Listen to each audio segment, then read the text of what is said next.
ब्रह्मर्षि पत्री जी, स्वर्णा मैम और हमारे सुधीर सर, आप सभी को आत्मवंदन। हमारे जयंत सर जो रायपुर के हैं, जिन्होंने ब्रह्मर्षि पत्री जी की तेलुगु में जो भगवद गीता है उसको हिंदी ट्रांसलेट किया है। सर आपको प्रणाम, thank you. Friends and masters, हम तीसरा अध्याय कर्मयोग, जो बहुत महत्वपूर्ण है हमारे जीवन में, नहीं कश्चित क्षणमपि जातु तिष्ठत्य कर्मकृत, कृष्ण कह रहे हैं अर्जुन को, केवल अर्जुन को नहीं, हम सबको। हम भी बिना कर्म की रह ही नहीं सकते। पलक झपकना भी कर्म है, सांस लेना भी कर्म है, इस प्रकार हमने देखा है। उसके बाद हमने कर्मयोग में सेकंड टर्म देखी, यज्ञ कर्म। कल तक हम यज्ञ कर्म देख रहे थे। यज्ञ कर्म क्या है, यज्ञ कर्म करने से कैसे हम कर्म बंधनों से मुक्त हो सकते हैं, और न करने से स्ते न कहते हैं, मतलब जो अस्तित्व से चीज़ें मिली हैं वो हमको अस्तित्व की सेवा में फिर देना है। अगर हम सेवा नहीं कर रहे हैं तो हम चोर हैं, कृष्ण कह रहा है मैं नहीं। इस प्रकार कल हमने 16वां श्लोक देखा। एक बहुत महत्वपूर्ण चीज़ हमने कल के श्लोक में देखी थी, एवं प्रवर्तितं चक्रम नानुवर्तयति हय अघायु इंद्रिया रामो मोघम पार्थ स जीवति। फिर एक बार जो स्तेन कहा गया है कि आप अगर समाज की सेवा के लिए या सेवा के लिए कहीं भी अगर नहीं कर्म कर रहे हो, केवल अपने लिए कर रहे हो, तो वहाँ स्तेन कहा, यहाँ अघायु कहा, उसी व्यक्ति को पापी कहा जाता है। 2 बार लताड़ा गया है। अगर हम केवल अपने लिए जी रहे हैं, माय डियर फ्रेंड्स, मैं, मेरा, मुझे, ये अगर केवल अपने जीवन में हो रहा है तो हम अपने एनालिसिस करें, सच में मैं क्या कर रहा हूँ, और ये जो मैं कर रहा हूँ ये मेरे लिए कर रहा हूँ कि समाज के लिए। अपने लिए जीना है, करना है, नहीं है ऐसे नहीं, अपने परिवार को भी देखना है, मगर इसके साथ साथ समाज के लिए भी कुछ करना है। कम से कम अपना जो कुछ आमदनी है उसके 10%, माय डियर फ्रेंड्स, ज़्यादा नहीं। किसी ने बोला कि 10% बहुत ज़्यादा, मतलब 10 लाख मेरा अगर ये है तो 1 लाख समाज के लिए बहुत ज़्यादा होता है। तो उस संत ने कहा तो 5 लाख कमाओ, 10 लाख मत कमाओ, 5,000 ही देना, 50,000 ही देने पड़ेंगे। तो माय डियर फ्रेंड्स, अगर आप इतना कमा रहे हो ना, तो आपको समाज के लिए कुछ देने का बनता है, देना ही पड़ेगा, नहीं तो कृष्ण उनको अघायु कहते हैं, चोर कहते हैं, और मोघम पार्थ स जीवति। ये लोग जो, इनका जो जीवन है ना वो व्यर्थ है, वो जानवर जैसा जीवन है। और इसको चक्र क्या है, हमारे पत्री जी ने एक बहुत अच्छा कंसेप्ट लिया है कि हम और आप जब जीवन जीते हैं ना तो 4 प्रकार के क्षेत्र हैं, आत्म क्षेत्र, भावना क्षेत्र, प्राण क्षेत्र, भौतिक क्षेत्र। भौतिक क्षेत्र, भौतिक शरीर, अन्नाद भवन्ति भूतानि, और उसके बाद प्राण क्षेत्र जो पर्जन्य से यज्ञ कर्म से ही पर्जन्य होता है, तो ये प्राण क्षेत्र है। कल भी हमने देखा कि जो सांस है वो ही केवल ऐसी है कि कुछ बिना कुछ कर्म के वो बस आती जाती रहती है, बाकी सभी ऑर्गन्स कुछ न कुछ कर्म के लिए बने हैं। सांस का कोई अपना कर्म नहीं है, वो बस आ रही है जा रही है, तो ये निष्काम कर्म कर रही है। वैसे वो भावना क्षेत्र, आत्म क्षेत्र, भावना क्षेत्र, उसके बाद प्राण क्षेत्र तीसरा जो हम अभी देख रहे हैं, भौतिक क्षेत्र, भौतिक क्षेत्र मतलब शरीर, प्राण क्षेत्र प्राणवायु, भावना क्षेत्र मनोमय शरीर जो हमको, और भावना क्षेत्र अभी हम देखेंगे इसके बाद। भावना क्षेत्र के बाद आत्म क्षेत्र, सबसे मौलिक क्षेत्र है आत्म क्षेत्र, जहाँ हम, और आज हम दूसरे श्लोक में, जो आज का दूसरा श्लोक है, फर्स्ट और सेकंड दोनों श्लोक में देखेंगे कि जहाँ हम आत्मा में रमण होते हैं ना, फिर हमको कुछ करना नहीं है। फिर सहजम कर्म कौन्तेय 18वें श्लोक, 18वें अध्याय में, कि हमारे कर्म कैसे रहने चाहिए, सहज रहने चाहिए, कर्म करने नहीं पड़ने चाहिए, किसी के लिए दिखावे के लिए ये सब ना हो, सहज हो। भगवत गीता भी पढ़ रहे हैं, सहज हो। हम अपने परिवार के लिए कुछ कर रहे हैं, सहज हो। ये नहीं कि पड़ोसी को दिखाने के लिए कुछ कर रहे हैं, समाज में हमारा नाम हो इसीलिए कुछ कर रहे हैं। हर कर्म सहज होने चाहिए। तो हम जब हमारे कर्म सहज होंगे ना, तो हम कर्म कर नहीं रहे हैं, कर्म हो रहे हैं। माय डियर फ्रेंड्स, ऐसे सहज कर्म होने से अब हम और आप कर्म बंधन से मुक्त होंगे। पत्री जी ने जो बताया है, इसीलिए कहा है उन्होंने भौतिक क्षेत्र सबसे निचला क्षेत्र है। हम और आप जो शरीर के स्तर पर जी रहे हैं, ये भौतिक क्षेत्र है। भौतिक क्षेत्र का मूल है प्राण क्षेत्र। जब तक शरीर में प्राण है, भौतिक शरीर है। प्राण जिस दिन बंद हो जाए, शरीर गया। तो प्राण क्षेत्र, उसके बाद भावना क्षेत्र। प्राण तो चल रहे हैं, वो अपनी ड्यूटी तो कर रहा है। उसके बाद मनोमय शरीर जो हम बोलते हैं, मन का ये आता है। और ये प्राण कब सही चलेंगे? जब हमारी भावना क्षेत्र सही रहेगा। देखो, हमको जब गुस्सा आता है तो प्राणवायु जल्दी चलने लगता है। हम समझते हैं ये सब चीज़ें, सिर्फ हम उसको अवेयर नहीं है उसके बारे में। जब हम बहुत शांत रहते हैं तो अपने आप सांसें धीमी धीमी चलने लगती है, तो हमारा प्राणवायु जो है वो धीरे चलता है। तो ये प्राणवायु की मौलिकता है भावना क्षेत्र। प्राण क्षेत्र की मौलिकता है भावना क्षेत्र। भौतिक क्षेत्र की मौलिकता है प्राण क्षेत्र। प्राण क्षेत्र की मौलिकता है भावना क्षेत्र। भावना क्षेत्र की मौलिकता है आत्म क्षेत्र। एक बार हम इस आत्म तत्व तक पहुंच गए, फिर कुछ करना ही नहीं है माय डियर फ्रेंड्स। बस पहुंचने के लिए भी हमको एक्चुअली कुछ करना नहीं है, ध्यान करना नहीं है, ध्यान होना चाहिए। हमको बैठना है, सांसों की तरफ ध्यान देना है, बस इतना ही करें। वो सहज होना चाहिए। जिस दिन ध्यान सहज होता है ना, ये प्रक्रिया नहीं है, ये सहज होता है, उस दिन देखिए बहुत आनंद आता है। कभी कभी होता है, बहुत बार ऐसे होता है कि हमारे 24, हम समझो हम 2 घंटा ध्यान कर रहे हैं, उसमें कि 22 घंटा, उसमें कि भी 6 घंटा हम सो गए, 6 + 2 8, तो 8 दूनी 16 घंटा हमारे पास है। उन 16 घंटों में हम क्या कर रहे हैं? इन 16 घंटों का असर उस 2 घंटे के ध्यान पे पड़ता है माय डियर फ्रेंड्स, क्योंकि हम तब अंतर्मुखी होते हैं और बाकी सब इसमें हम बहिर्मुखी हैं। अगर बहिर्मुखी रहते हुए हम क्रोध कर रहे हैं, हम ईर्ष्या कर रहे हैं, हम राग कर रहे हैं, हम द्वेष कर रहे हैं, आप खुद ही अपना हर व्यक्ति को अपना इंट्रोस्पेक्शन खुद ही करना है, दूसरा नहीं कोई कर सकता।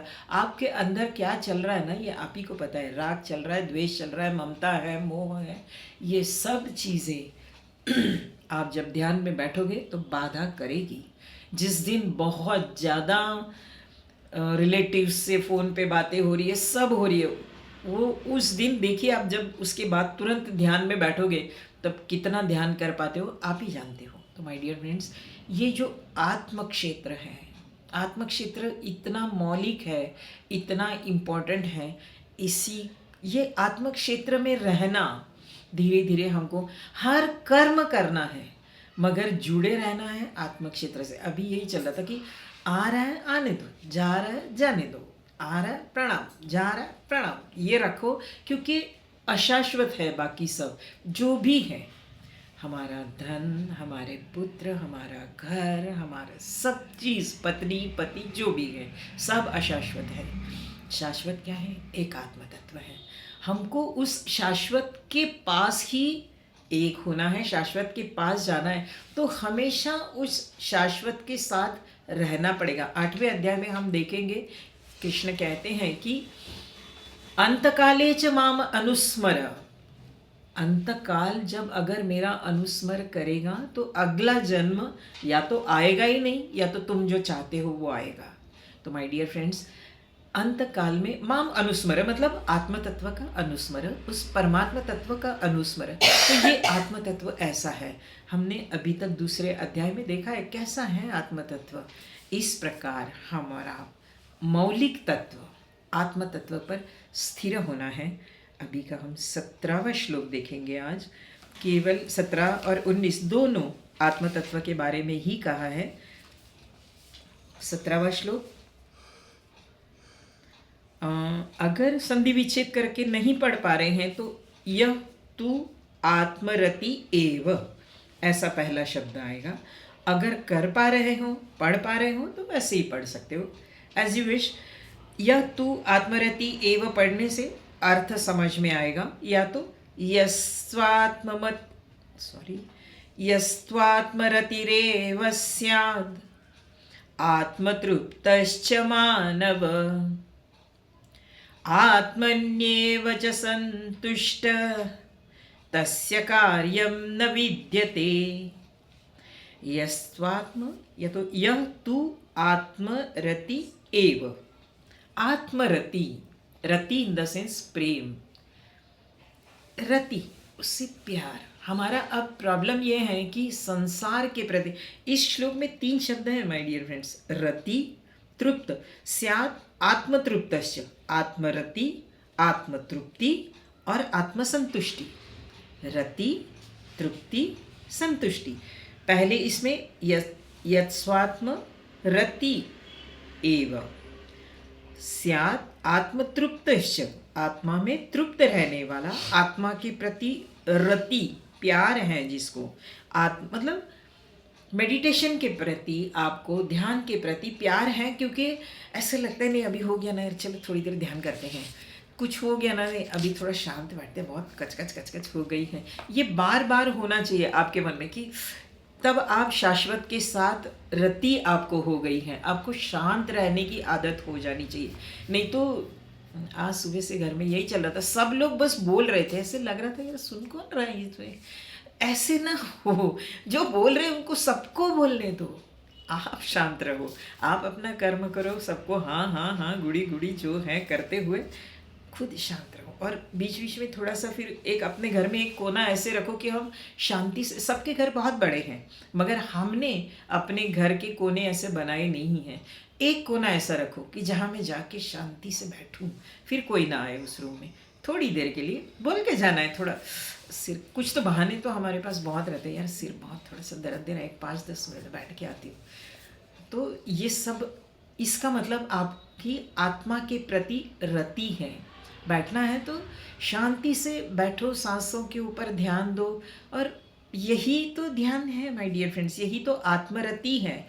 स्यात् आत्मतृप्तश्च, और इस ध्यान से तृप्त तो होना नहीं है, जितना ज़्यादा हम ध्यान करें उतने ज़्यादा हम उस आत्म तत्व के साथ रहेंगे। मगर आज के दिन, हाँ यार आज ना अच्छा ध्यान हुआ, बहुत अच्छा लग रहा है, ये आत्मतृप्ति है। या तो आज ध्यान नहीं हुआ ना तो नहीं यार आज अच्छा नहीं लग रहा है, ये अगर ये भावना आ रही है इसका मतलब हम आत्मरति हैं, हम आत्मतृप्ति हमारे में है। आज तृप्ति नहीं हुई तो आज मुझे अच्छा नहीं लग रहा है। यस्मात्मरतिरेव स्यात् आत्मतृप्तश्च मानव आत्मन्येव च संतुष्ट, आत्मा में ही संतुष्ट रहता है। तस्य, ऐसे व्यक्ति के लिए कोई कार्य ही नहीं है, वो कार्य करता रहेगा। जैसे आप देखिए, मैं स्वर्ण मैम का बहुत लाइफ देखती रहती हूँ, उनके लाइफ में भी बहुत अप्स एंड डाउन्स आते हैं, but she is at one plane, वो खुद अप डाउन नहीं होती। बहुत सारे इंसिडेंसेस में बहुत ज़्यादा इसके ऊपर बोलना नहीं चाहती, मगर मैं देखती रहती हूँ कि यार यही अगर हमारे लाइफ में होता ना तो थोड़ा सा ये सेटबैक आता कि यार एट दिस एज, इतने साल के बाद हस्बैंड का जॉब छूट गया है, अरे यार नथिंग, हाँ हो गया ठीक है मिल जाएगा। इतना आत्म तत्व के साथ जब एक रहेंगे ना तो उसके ऊपर भरोसा हो जाएगा ना, जिसने दिया है वही करेगा, हम क्यों चिंता करें। इसलिए ये आत्मरति, हम आत्मसंतुष्ट रहे, व्यवहार में जो हो रहा है वो तो होगा, आज जो गया कल आएगा, नहीं आया नहीं आया, देखेंगे क्या होता है। ये आत्मसंतुष्टि हम सब, इसीलिए एनलाइटन पर्सन्स के साथ क्यों रहना है हमको, उनका जीवन देखते देखते हमको सीखना है कि जीवन में कैसे भी surprise test my dear friends, बच्चों के स्कूलों में जैसे होती है ना, वैसे इस जीवन में रोज एक क्वेश्चन पेपर वो डालता है, वो भी हमारा टेस्ट लेता है ना कि हम कहाँ हैं, वो भी चाहता है देखने के लिए कि तुम कहाँ पहुँचे हो बेटा। अपने आप को बहुत तुर्रम खा समझते हो मगर हो कहाँ, अभी तक नीचे ही हो, और करो और ध्यान करो और आत्मसंतुष्टि आत्मरति बढ़ाओ।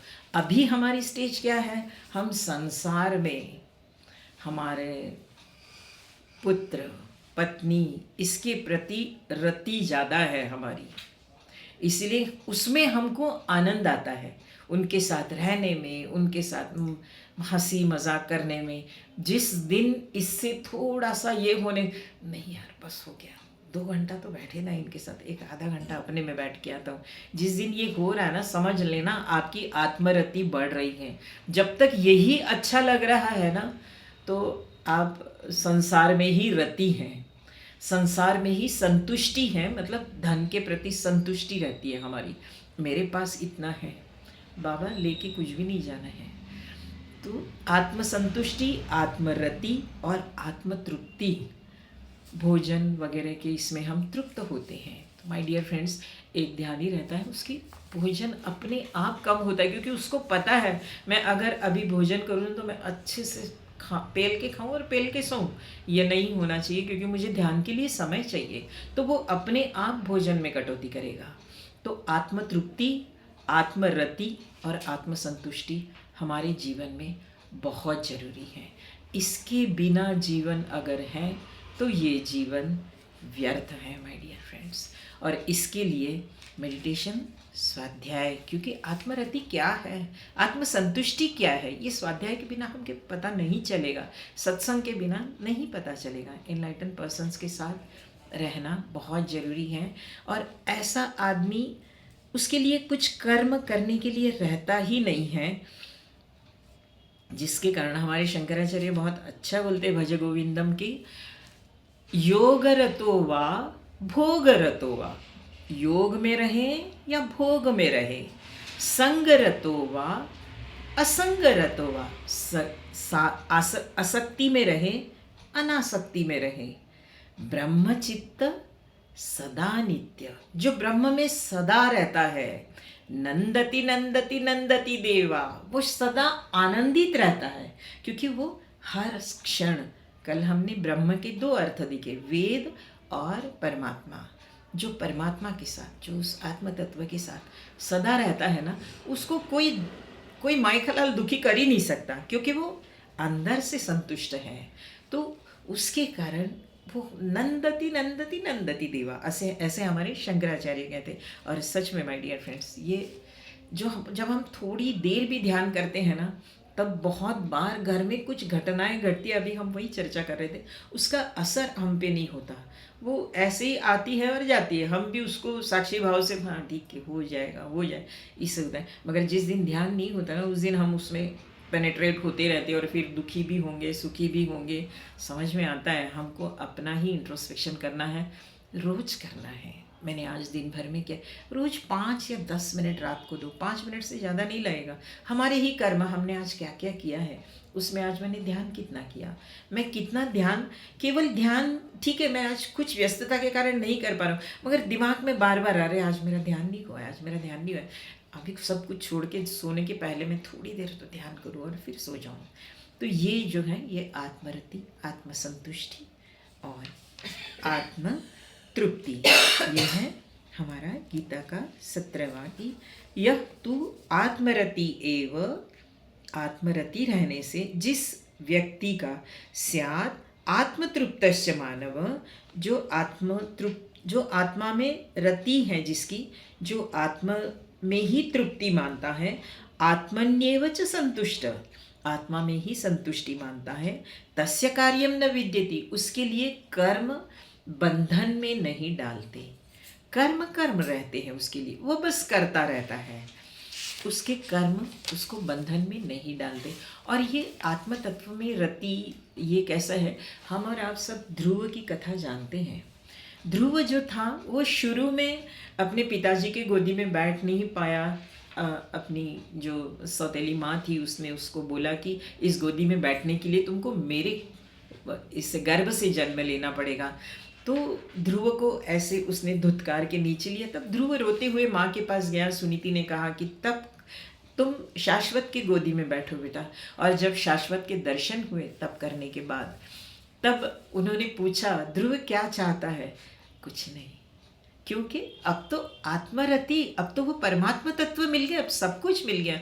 2-3 दिन पहले हम ऐसे ही ग्रुप में ये कर रहे थे कि एक राजा था जिसने प्रदर्शनी लगाई थी, और 1 मिनट में आप जो कुछ बटोर सकते हैं, वहाँ सोना चांदी सब कुछ रखा था, आप जो कुछ बटोर सकते हो बटोर लो। कई लोग बस क्या क्या है देखने में ही 1 मिनट गया, कई लोग कुछ बटोर पाए, कई लोग बटोरने के बाद भी अफसोस रहे कि अरे इससे भी ज़्यादा वहाँ आगे तो रत्न वगैरह थे, हमने तो इतना ही लिया।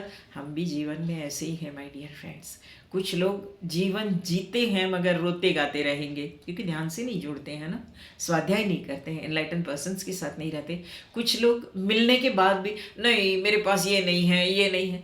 जो हैं उतनी ही हमारी औकात है, उतनी ही हमारी लायकी है, ये क्यों नहीं समझ रहे हैं। और जो प्राप्त है वो पर्याप्त है यार। भरा हुआ ग्लास आधा भी भरा है ना, एंजॉय इट। खाली जो पोर्शन है ना उसके पास मत देखिए, वो ठीक है भर जाएगा, भरे ठीक, नहीं भरे ठीक, मगर इतना तो मैं एंजॉय करूँ लाइफ में। तो और कुछ लोग थे कि जो अफसोस, एक लड़का जो था वो बहुत होशियार था, उसमें वो सब देखा 30 सेकंड्स के लिए, उसके बाद इसने सोचा कि ये सबको मैं बटोरने के बदले क्यों ना मैं राजा के सिर पे ही हाथ रखूं, तो जो कुछ है सब मेरा हो जाएगा। तो ये आत्म तत्व है माय डियर फ्रेंड्स। एक बार उस परमात्मा तत्व को मिल गए, फिर ये भौतिक चीजें, धन, पत्नी, पुत्र, सब सब सब करके तो देखे हम एक बार ध्यान में। अगर ये हो जाता है ना, फिर सब ये चीज़ें छोटे लगने लगती है। फिर as if you are sitting in the plane और आपका प्लेन टेक ऑफ ले रहा है और सब चीज़ें संसार की, व्यवहार की छोटी लगने, इतनी छोटी चीज़ के लिए क्या परेशान हो जाएगा यार, ऐसे लगने लगता है फिर। तो ये होता है आत्म तत्व के साथ रहने से। इसीलिए हमारा मेडिटेशन करें इस प्रकार। 17वां श्लोक हुआ है। पत्री जी ने 18वां श्लोक नहीं लेते हो, क्योंकि 17 और 18 करीब करीब एक जैसा ही अर्थ है। और उस महापुरुष जो आत्मा में रति रखता है, आत्मसंतुष्ट है, आत्मतृप्त है, वो कैसा रहता है, इसके लक्षण दोनों श्लोक में दिए हैं। इसीलिए उन्होंने एक ही श्लोक सिलेक्ट किया है दोनों में का। और अभी हम 19वां श्लोक देखेंगे। अब के श्लोक में अर्जुन के मन में आता है, कृष्ण तो सर्वव्यापी है, सर्वज्ञ है, वो तुरंत पहचान जाते हैं कि इसके मन में चल क्या रहा है। अब अर्जुन के मन में आता है कि इस स्टेज तक मैं कैसे पहुंच पाऊंगा। अगर मुझे आत्मरति, आत्मसंतुष्टि चाहिए तो केवल मेडिटेशन से, हम भी बैठते हैं मेडिटेशन में, मगर क्या हम पहुंच पाए। बहुत बार पहुंचते भी हैं, कई दिन पहुंच भी जाते हैं, मगर फिर नीचे आ रहे हैं। मगर हम उसी स्टेज में रहने के लिए हमें क्या करना चाहिए, ये अर्जुन के मन में शुरू हो गया।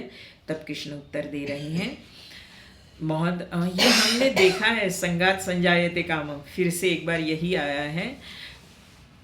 तस्मात् असक्त सततम कार्यम कर्म समाचर, असक्त ह्याचरन् कर्म परमाप्नोति पुरुषः। उस श्लोक में हमको बताया गया था दूसरे अध्याय के कि संघात संजय कैसे आसक्ति हमें ऊपर से नीचे लाती है। हम सीढ़ी से बहुत ऊपर चले गए हैं, सांप सीढ़ी का खेल खेलते खेलते 3-4 गेम में हम 98 तक पहुंच गए हैं, मगर 98 में वो सांप का जो मुख है ना, वहाँ से आसक्ति। तो हमें अगर आत्मरति, आत्मसंतुष्टि चाहिए तो हमें तस्मात् असक्त सततम, असक्त अनासक्त भाव जरूरी है माय डियर फ्रेंड्स। आसक्ति सबसे ज़्यादा गड़बड़ करने वाली आसक्ति ही है। आसक्ति से ही राग द्वेष आता है, आसक्ति से ही क्रोध आता है। हमने देखा है, संघात संजायते काम, कामात् क्रोधो विजायते, क्रोधात् भवति सम्मोह, सम्मोहात् स्मृति विभ्रम, स्मृति भ्रंशात् बुद्धिनाशो, बुद्धिनाशात् प्रणश्यति। कहाँ एक आसक्ति के कारण हमारा बुद्धि नाश तक हम आ गए हैं, कितना बड़ा पतन है, यही बताया गया है। तस्मात् असक्त सततम, अर्जुन युद्ध करना नहीं चाहता, तब उसको बताया गया है कि तू युद्ध तो करना पड़ेगा, क्योंकि ये तुम्हारा कर्तव्य कर्म है। जब हमने स्वधर्मे निधनम श्रेय परधर्मो भयावह, तुम्हारा स्वधर्म है युद्ध करना, मगर कैसे युद्ध करना है, असक्त अनासक्त भाव से। माय डियर फ्रेंड्स, अभी चर्चा, एक हमारे बहुत अच्छे मास्टर हैं अरुणा मैडम, वो अभी वही बोल रही थी कि घर में भी ऐसे बहुत बार स्थिति आती है, तो यही इसीलिए गीता है कि उस समय हमको क्या निर्णय लेना है। उस समय हमको सबसे पहले खुद को अनासक्त होना है। हम अगर अपने पुत्र के प्रति एक अलग आसक्ति और हस्बैंड के प्रति एक अलग आसक्ति रही तो उसमें द्वंद्व भाव आएगा, राग द्वेष होगा, सब होगा। हमको खुद को पहले अनासक्त होना है कि इसमें किसका कल्याण है, आत्म कल्याण, खास करके केवल व्यावहारिक कल्याण नहीं, आत्म कल्याण का मार्ग क्या है, किसके लिए क्या। अभी यहाँ पे वही हो रहा है। अर्जुन जो बोल रहा है 100% सही है कि मेरे दादा को क्या, हम भी बोलेंगे यार मेरे दादाजी को थोड़ी ना मार सकता हूँ, गुरु जी को थोड़ी ना मार सकता हूँ, मगर व्यवहार से भी ज़रूरत क्या है उस समय, अधर्म का नाश ज़रूरी है, इसीलिए युद्ध करना ज़रूरी है। मगर युद्ध करना पाप नहीं है, आसक्त होना पाप है, ममता से युद्ध करना पाप है। वैसे ही हम संसार में रह रहे हैं, हम घर में रह रहे हैं, हमारे कर्तव्य करना गलत बात नहीं है। हमारा होता क्या है, हम आसक्ति ममता इतनी ज़्यादा उसमें लगा के रखे हैं ना, उसके कारण ये सब प्रॉब्लम है।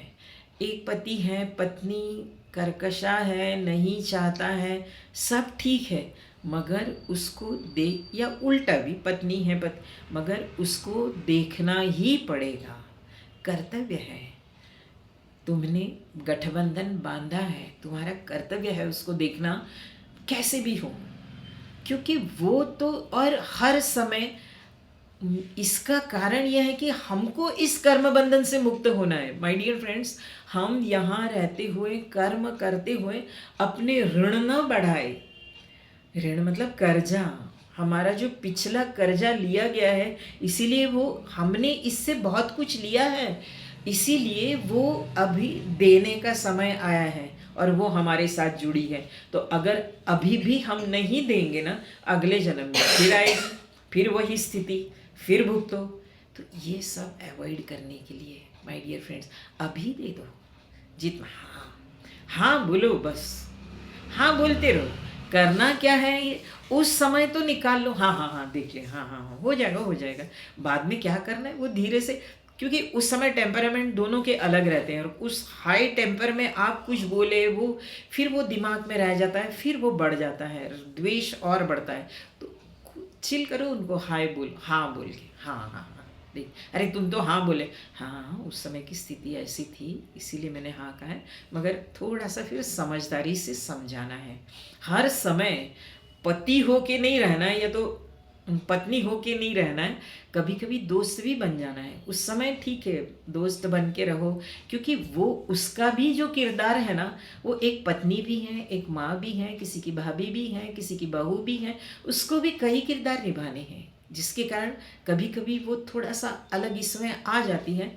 तो हम समझदारी से लेंगे, क्योंकि हमें ऋण मुक्त होना है।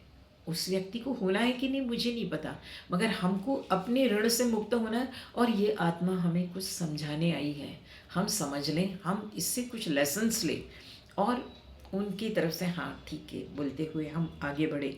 तो उससे क्या होगा, तस्मात् असक्त सततम, हमारे कर्म जो हैं वो अनासक्त भाव से होंगे। असक्त सततम कार्यम कर्म समाचर, उसको भी कहा गया है अर्जुन को भी कि असक्त सततम होके कार्य कर, असक्त ही आचरण कर्म परमाप्नोति पुरुषः। देखो, अनासक्त भाव से कर्म करने से हम और आप उस परमात्मा तत्व तक पहुंच सकते हैं। कल हमने देखा है, अन्नात् भवन्ति भूतानि पर्जन्यात् अन्न संभव, यज्ञात् भवन्ति पर्जन्यो, यज्ञ कर्म करने से वर्षा होगी, वर्षा होने से अन्न होगा, अन्न होने से भूतों प्राणी समुदाय हृष्ट पुष्ट होंगे। मगर सबसे पहले करना क्या है हमें, यज्ञ कर्म। ये यज्ञ कर्म क्या है, अनासक्त भाव से कर्म। माय डियर फ्रेंड्स, हम और आपके ये अनासक्त भाव से कर्म करना ही पड़ेगा। एक छोटी सी कहानी बता के मैं आज का ये खत्म, थोड़ा सा ये इसका अर्थ बताऊं, फिर कहानी बन के बता के कर। तस्मात् असक्त सततम, कार्यम कर्म समाचरम। मेरे ख्याल से सबको समझ में आ रहा है कि असक्त होते हुए कार्य कर्म करने हैं। असक्त ही आचरण कर्म, या तो आप यहाँ चरण कर्म बोल सकते हो, जो आपको सही लगेगा। असक्त आचरण कर्म परमात्मोति पुरुषः, उस परमात्मा तत्व तक पहुँच सकते हैं हम। कल भी हमने ये चीज़ देखी है, उसी श्लोक को, पूरक श्लोक है ये। एक छोटी सी कहानी बताऊँ। एक जड़ भरत नाम एक राजा था एक्चुअली वो, और राजा राज्य कर रहा था, आसक्त था, ममता सब कुछ थी, मगर कहीं ना कहीं उसके मन में वो चीज़ थी कि मुझे उस परमात्मा तत्व तक पहुंचना है। तो एक उस राज्य में उनके एक काउंसलर रहते हैं, उनके पास वो साधु थे, उनको बुला के वो हमेशा सत्संग करता था। और उसने ये दिमाग में लिया था, ठीक है ये जन्म में तो मैं राजा हूँ, मगर मुझे ये अनासक्त भाव से मैं नहीं कर पा रहा हूँ, तो अगला जन्म तो मैं अनासक्त भाव से रहूँगा। ये बार बार दिमाग में लेते हुए अगले जन्म उन्होंने एक ऐसे घर में ये लिया, जन्म लिया, जिसमें वो छोटे भाई थे। बड़ा भाई पूरा सब देखता था घर का, और छोटे भाई को बोलता था खेती बाड़ी बहुत थी कि तू खेती में जाके खेती की रक्षा कर करके। ये जानते थे, ये पिछले जन्म से इन्होंने ये किया था कि मुझे अनासक्त भाव से रहना है। खेती में भी जाते थे, आराम से बैठते थे ध्यान करते हुए, चिड़िया आती थी खा के, जब कुछ नहीं, ना आसक्ति खेती के बारे में ना चिड़िया के बारे में। तो भाई बोला तू कुछ काम का ही नहीं है यार। तो उसको तब से जड़ करके नाम, उनका नाम भरत था, जड़ भरत कहा गया। सब लोग उनको जड़ भरत ही कहते थे। वो शांत रहते थे, वो ना किसी से बात, क्योंकि उन्होंने पिछले जन्म में ये सब करके देखा था कि मैं कैसे फंस जाता हूँ। तो हमारा आपको धीरे धीरे बाहर निकलने का ये है। मगर अब हुआ क्या, जड़ भरत बोलते बोलते वो उनको लगा कि मैं इस संसार के लिए उपयोगी हुई नहीं। जाके एक वन में बैठ गए कि अब मैं यहीं बैठ के मेडिटेशन करूँगा। मगर जहाँ बैठे थे वहाँ पे सामने एक सरोवर था, और एक हिरनी थी, उसके पीछे शेर लगा। तो वो हिरनी पेट से थी, वो जब वो सरोवर क्रॉस करने के लिए दौड़ी जोर से, तो वो बच्चा जो था वो पानी में गिर गया, और हिरनी उस पार पहुंची। हिरनी तो बच गई, ये मेडिटेटर थे, शेर ने इनको कुछ नहीं किया, शेर निकल गया। मगर वो बच्चा जो पानी में गिरा, इनको लगा अरे रे रे ये बच्चा पानी में गिरा। तो उन्होंने उस बच्चे को लाया, उसका लालन पोषण सब कर रहे थे, ठीक है। मगर अब क्या हुआ, उसमें आसक्ति हो गई। सब कुछ छोड़े, किस में आसक्ति हुई, उस छोटे से बच्चे में, कि अरे इसको खिलाऊंगा क्या, इसकी माँ नहीं है इसको। और एक चीज़ मन में आई कि मैं अगर नहीं खिलाऊं तो इसको कौन देगा, ये मर जाएगा, इसकी माँ भी नहीं है। दो चीज़ आ गई माय डियर फ्रेंड्स, आसक्ति, आसक्ति के कारण अहम भाव भी आ गया, फंस गए फिर से एक बार। इतना सब छोड़ने के बाद फिर फंस गए हम और आप। इसीलिए सावधान रहें, अनासक्त भाव बहुत ज़रूरी है। आसक्ति धीरे धीरे धीरे अपने आप मेडिटेशन से हर चीज़ कम होती है। अभी हम वही बोल रहे थे कि ये सब जाने के लिए हमारे अंदर के विकार, जो बाकी मार्ग के लोग हैं ना, उनको बहुत कुछ मेहनत करनी पड़ती है, मगर बहुत कम मेहनत में बहुत कुछ हम पा रहे हैं पत्री जी के जो आनापानसती से। तो माय डियर फ्रेंड्स, हुआ क्या, एक तो अहंकार भाव और एक आसक्ति, ये दोनों के कारण अगला जन्म हिरण का आया। कहाँ से कहाँ पहुँचे हैं देखो। मगर दिमाग में था कि मैं इसमें आसक्त होने के कारण मैं फिर फंस गया हूँ, वो वैसे ही रहे और मुझे मुक्ति चाहिए, मुझे मुक्ति चाहिए, ये दिमाग में था। फिर से जन्म हुआ, मनुष्य का हुआ, क्योंकि मुक्ति चाहते थे। और फिर उसके बाद तो वो कुछ नहीं, किसी से बात नहीं, किसी से कोई ये नहीं, बस अपने में मस्त रहते थे, मेडिटेशन और वो। और फिर राजा रघुगण, उस देश का जो राजा था, उसको मतलब कोई कुछ कहे वो चुपके से वो करते थे। कोई चुप खाने दे खाए, नहीं दे नहीं, किसी भी प्रकार की आसक्ति नहीं, कुछ नहीं। मगर जिस गांव में रह रहे थे, उस गांव के लोग, उनको लगने लगा कि ये बहुत अच्छे ध्यानी हैं, तो लोग दे रहे थे, मगर वो आँख खोल के ना देखते थे। और जो कुछ ये आएगा, खाने की सामग्री आएगी, उसको भी माय डियर फ्रेंड्स पानी में डुबा के फिर खाते थे, कि इसके टेस्ट में भी मेरी रति ना हो, मेरी आसक्ति ना हो। कौन दे रहा है ये भी नहीं देखते थे। और फिर मगर एक दिन वो हट्टे कट्टे तो थे ही, तो बैठे थे, उतने में राजा रघुगण की पालकी जा रही थी, और एक पालकी के जो ढोने वाले रहते हैं उसमें का एक थोड़ा सा वीक था, कर नहीं पा रहा था और वहीं गिर गया। तो उन लोगों ने कहा कि अरे ये तो अच्छा हट्टा कट्टा दिख रहा है, चलो पालकी राजा की जा रही है। वो चुपचाप पालकी लेके जा रहे थे, मगर पैर के नीचे कोई छोटा सा भी प्राणी दिखे तो वो कूदते थे या तो ये। और तब राजा बोला ये किसको पकड़ के लाए हो तुम, ये तो वो बोले, उन्होंने बस इतना ही कहा कि राजा अहिंसक बनना चाहिए, हिंसा करके आज तक किसी का भला नहीं हुआ है। तब वो बोली तू है कौन, राजा बोले तू है कौन, खुद को क्या समझ। वो चुप हो गए, कुछ बोले ही नहीं। उसके बाद जब राजा पालकी से उतरा, उनके पास देखा तो राजा ही, क्योंकि एक अच्छे मेडिटेटर, उसका उनका फेस, उनका जो आभा मंडल वो एक अलग ही था। तब राजा उनके चरणों में गिरा और फिर जड़ भरत ने राजा रघुगण को जो उपदेश दिया वो भागवत में पूरा उपदेश है। माय डियर फ्रेंड्स, इस प्रकार आसक्ति में फंसने के बाद हम कैसे कहाँ यात्रा चलती है, कैसे एक छोटी सी चीज़, एक हिरन के बच्चे में आसक्ति हुई, अहंकार आया कि मैं कर रहा हूँ, ये सबसे फिर फंस गए। तो कितने जन्म हम भी फंसेंगे, कभी तो इसके बाहर आएंगे, कभी तो हम अनासक्त भाव से रहेंगे इस संसार में। संसार करना बुरा नहीं है, संसार हमें कुछ नहीं कर रहा है, हमने उसमें आसक्ति भरी है, हमने उसमें कामना भरी है। दोष हम में है। ये आसक्ति, ये कामना कम होने के लिए एक बहुत अच्छा सॉल्यूशन है हमारे पास, ध्यान करना, स्वाध्याय, सत्संगति। माय डियर फ्रेंड्स, आज बस इतना ही। हम और आप सब आज इस अनासक्त भाव में रहने की कोशिश करेंगे। आप सभी के कारण भगवद गीता की सेवा का मुझे मौका मिला है। धन्यवाद। Thank you very much.